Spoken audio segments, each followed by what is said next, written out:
Okay mga kamads, mga kaibigan, welcome back to another Pepsi Paloma content. Okay, so ano ba nangyari ngayon? Ang pag-uusapan natin for today's video is yung cast of characters ni nung mga gaganap dito. And bibigyan ko rin kayo ng konting background doon sa mga artistang gaganap. Kasi po, mga kamatis, mga kaibigan, sabi nyo ganun sa akin, ay may mga inaccuracies ako. So, let's clear this up para ito ay malaman natin yung mga main cast nito. Unfortunately, wala pa yung si Vic Soto, yung Pepe Vic Soto. Wala pa yung kay Joey De Leon. Wala pa yung kay Tito Soto. At saka wala pa si Sarcy Emmanuel. At saka si Coca Nicolas. So ngayon, mamayang content, papakita ko sa inyo na bumabanat na ng bumabanat etong si Daryl Yap doon sa mga allegedly mga ka-close ni Pepsi Paloma. So, umpisahan muna natin kay Red Bustamante. Si Red Bustamante po ay child actress po yan na nag-transition ngayon to a sexy star. Okay? So, ang idea kasi dito, kaya etong si Red Bustamante ang pinili. Of course, kailangan lang liwanagin natin na miski dati siyang child actress, 19 years old na siya ngayon. Kaso nga lang talaga, parang medyo sultry yung first role niya as an adult kay Mr. Daryl Yap dun sa pelikula niyang The R-Worders of Pepsi Paloma. Now, si Red Bustamante kasi ay 19 years old na. Pero during the time ni Pepsi Paloma, 14 or 15 years old lang siya. Sabi dito ni Daryl Yap doon sa kanyang post, 14 years old lamang si Pepsi noon. Pero there are reports na nagsasabing 15 years old siya. Pero thing is, minor siya nung ginagawa niya yung mga bold films na yon. So hindi yun kaaya-aya, 'di ba? So this is the reason why etong si Red Bustamante yung kinuha kasi nga para mas closer sa katotohanan. It's a smart choice galing kay Daryl Yap. And of course, pumayag si Miss Red. Talagang ganon, di ba? So, I think we're clear dito kay Pepsi Paloma kung bakit siya yung kinuha as Pepsi. Pumunta naman tayo dun sa iba. Ito naman si Richie DeHorsey. Of course, hindi ako naniniwala na the buck stops at Richie DeHorsey. Okay, tangin ko nandyan pa rin si Tito Soto, nandyan pa rin si Vic Soto, at saka nandyan pa rin si Joey De Leon. Imposibleng wala sila dun sa story eh. Kasi sila yung yung main antagonist nito. And tandaan niyo yung pangalan nung title, The R-Worders of Pepsi Paloma. Ibig sabihin, kasama sila whether you like it or not, okay? So, ang tanong lang dito, sino yung cast na yon? Kasi wala pang cast reveal eh. And talagang masasabi natin na very controversial to.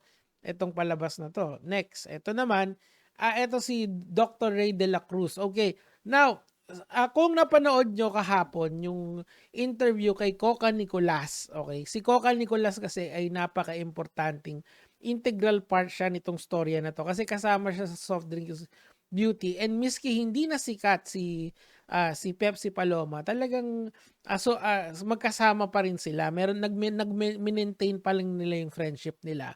And ang center point nun or yung focal point nila lagi ay yung manager nila na si Ray De La Cruz. Okay? Si Ray De La Cruz basically yung nagdadala sa kanila kung saan-saan, 'di ba? So kaya sila may mga racket dahil yan kay Ray De La Cruz. Napaka-importante niyan. And if pinakinggan yung mabuti yung Coca Nicolas na interview kay Julius Babaw, sinasabi niya na parang may kinalaman daw etong si Ray De La Cruz doon sa pagkakaso, doon sa Tito Vic, sa Tito kay Vic, Joey at Richie. TVR. Wala yung, hindi, TJR yung kinasuhan eh. Tapos, ayun na. Ngayon, ang problema ko kasi dun sa mga storya galing sa mga content creator, hindi kasi siya galing sa official document ng kaso. Kasi nga, pag nag-file ka ng complaint kasi, may sinumpa ang salaysay dun eh.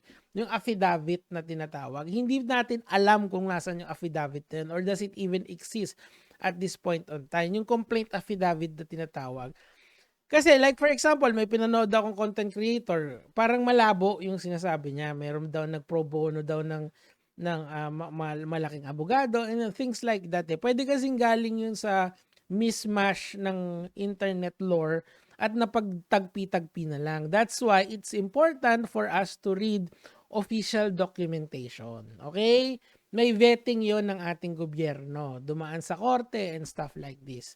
Okay, ngayon, pero ang focal point dito talaga is itong and it would be starred by none other than Mr. Mon Confiado. So very interesting. Ako talaga napipik yung interest ko dito. So, hindi dahil doon sa storya, doon sa ginagawa niya sa social media ngayon. Is talagang provocateur talaga tong si Daryl Yap. She will cross all the lines as much as possible. Okay, ito naman yung nanay. Si Lydia Duena Whiteley or si Shane Buencamino daw yung nag-starring nito. Now, why is the mother an important integral part again of the story? Kasi po, it seems to me, pag again, go back to the Julius Babaw interview, pag pinakinggan nyo yung storya ni Coca Nicolas, meron siyang sinabi doon about sa nanay, yung nagdala daw ng lechon si Pepsi doon sa kanyang nanay at hindi daw tinanggap. It seems to me na nagkaroon sila ng gap. Yun yung isang dahilan kung bakit siya nagkaroon ng depression. Di ba? So, factor yun kasi doon sa nangyaring hindi kaaya-aya yung self-exit ni Pepsi. So, I just need you to understand all of this kasi etong mga characters na to plays a pivotal role doon sa storya nito. And wala pa yung main cast, sila Tito Vic and Joey. Kasi kasali sila dito. Imposibleng hindi. Dapat isali sila. Okay, next. Eto naman. Eto, mali ako dito. Salamat doon sa nag-correct sa akin. Kaya ginagawa ko to para alam na natin lahat. Ngayon, si Miss Gina Alahar will step as Charito Solis. Now, sino pa po ba si Charito Solis? Noong 1984, mga kamatis, mga kaibigan, merong pelikula called Naked Island. It was starred by none other than Charito Solis. Ayan. Ngayon, hindi lang si Charito Solis ang nag-star dyan. Actually, if you look at the IMDb page nitong Naked Island nito, yung soft drinks beauty ay nandito. Si Pepsi Emmanuel, si Pepsi Paloma, Sarcy Emmanuel, at Coca Nicolas. Sila yung mga snake sisters yata na tinatawag dito. Now, ang point dito kung bakit binibring up ko to, it seems to me nagagawa ng relationship ni Daryl Yap as mentor-mentee. Ito, kasi si Charito Solis kasi, isa siyang premiadong actress during the time. May edad na kasi si Charito Solis kumbaga, etong Naked Island na to is parang nag-peak niya as an actress. Okay, so and kasama niya doon yung mga young actress na yun nga yung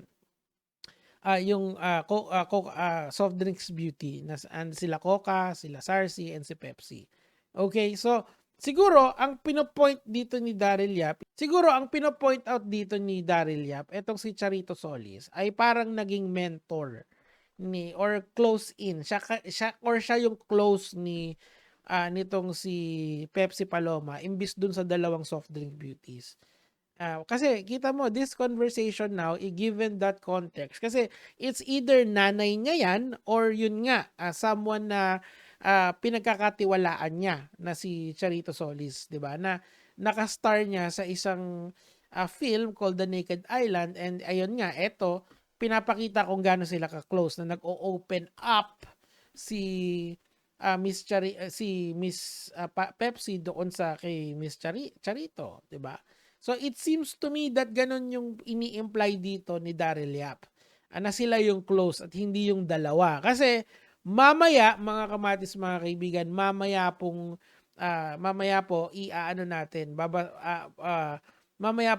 anuhin natin, i-content natin dito yung mga banat ni Daryl Yap doon sa dalawang soft drinks beauties. Okay? Kasi it seems like there is meron siyang pinalalabas na narrative na etong si Pepsi ay hindi close nung dalawa. Okay? So, mamaya imbestigahan natin yan. Pero, ang point dito, ito yung main cast. Ayan na, inisa-isa na natin. Si Charito Solis seems like a pivotal character as well, much like si Dr. Ray na kanilang kanilang manager. Okay? So mamaya ang topic naman natin yung mga banat ni Daryl Yap dun sa dalawang soft drinks beauty. Kasi ngayon din wala na rin kasi si Miss Charito Solis, okay? Wala na rin siya. So again, second hand information na lang siguro yung nakukuha ni Daryl Yap. And sana hawak ni Daryl Yap yung affidavit, okay? Yung affidavit of complaint nitong si Pepsi at saka yung affidavit of desistance. Mga official documents yon. Yun dapat ang basihan. Pero wala naging urban legend na kasi siya and kung ano-anong kasiraan na ngayon ang binabanatan nitong si Daryl Yap sa, kay Vic Soto na naman, di ba? Alam naman natin, malapit na election. O yun lang, mga lord.